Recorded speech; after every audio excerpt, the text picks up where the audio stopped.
ना निशा मुक्ति होगा तो स्वाभाविक कथा मैं निश्चित आम भी चाहूँ निशा मुक्त जदि होता जेहेतु ओडिशा रे प्राय सबू अंचल सबू जिले में देखूँ निशारे आमर अधिक क्षतिग्रस्त होती आम आदिवासी लोक मैंने निशा मुक्त होबार मध्य आवश्यक अच्छी किंतु ये जो सरकार जो रेवेन्यू आसूँ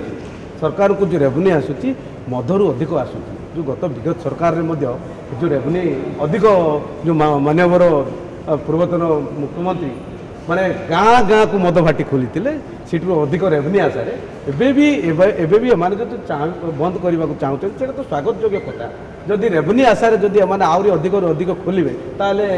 तो आ कौन कह तो निश्चित भाव में देखूँ ये रेवेन्यूटा मत माने मद जो आमर जो अबकारी संपूर्ण बंद संपूर्ण बंद तो हेले तो भल हेले तो भल किंतु